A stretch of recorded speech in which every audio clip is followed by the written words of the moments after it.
2025, the world teetered on the brink of chaos, a fractured mosaic of conflicts that historians would later call World War Z.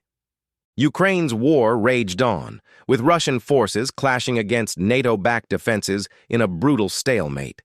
Iran's escalating conflict with Israel and its proxies ignited the Middle East, missiles streaking across deserts. The U.S.-China trade war, intensified by reciprocal tariffs, crippled global markets, while in Oregon, vigilante militias battled Mexican cartels, their fight exposing a shadowy, deep state manipulating the drug trade. Amid this global maelstrom, a new threat loomed, one not of Earth. The Zykarians, emboldened from their near victory in 2026, had returned, their quantum probes now weaponizing Earth's divisions to prepare for a final invasion.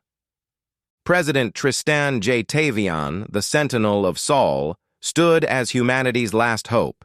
His golden hair, now streaked with silver, framed a face hardened by battles both terrestrial and cosmic.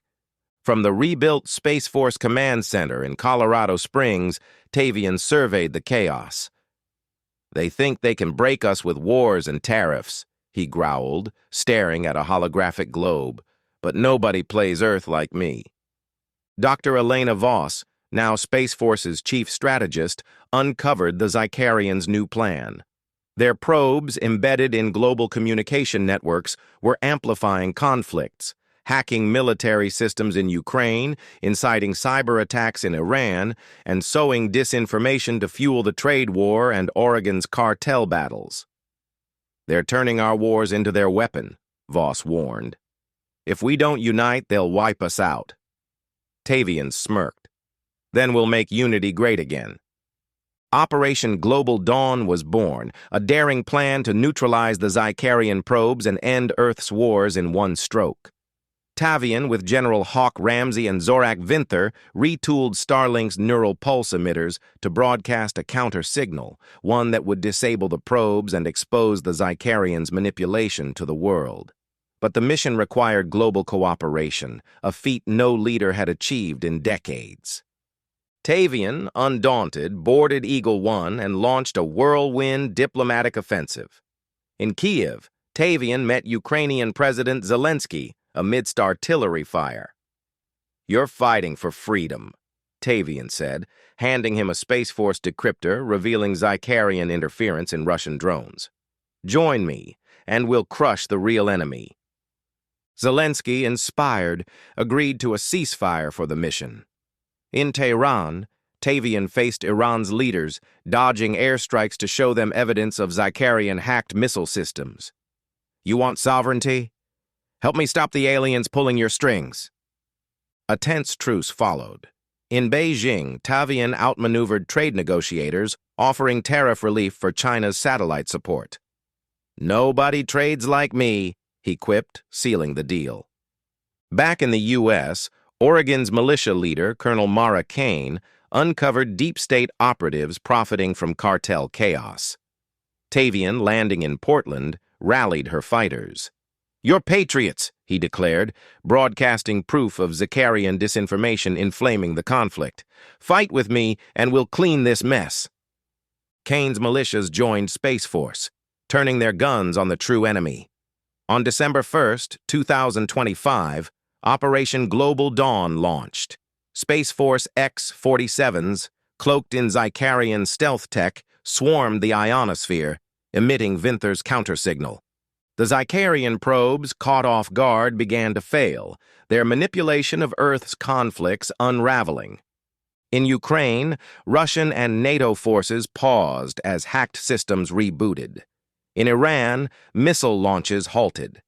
Trade war cyber attacks ceased. And in Oregon, cartel and militia fighters stood down, stunned by revelations of alien interference. The Zykarians, enraged, deployed their cloaked fleet, a swarm of obsidian drones descending over major cities. Tavian, aboard Eagle 1, led the counterattack. "Time to make Earth free again," he roared over the global comms. Space Force, bolstered by Ukrainian pilots, Iranian cyber warriors, Chinese satellites and Kane's militia sharpshooters fought as one. Ramsey's exosuit teams boarded the Zykarian flagship, planting fusion disruptors. As the aliens unleashed a psychic wave of despair, Tavian's voice cut through. "We're the greatest planet in the galaxy! Nobody fights like us!" His words, raw and unyielding, rallied the world. The flagship imploded in a cosmic flash, scattering the Zykarian fleet. Earth's forces mopped up the drones and the probes went dark. By December 25, 2025, the wars had ceased. Ukraine and Russia signed a truce. Iran and Israel began talks. The trade war eased, and Oregon's cartels crumbled under unified law enforcement. The deep state's operatives, exposed, faced justice. Tavian landed Eagle One on the National Mall, greeted by a global crowd chanting his name.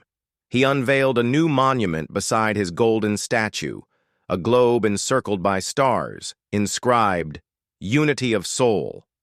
In his final address, he grinned. "Nobody does hero like me, but this time it was all of us."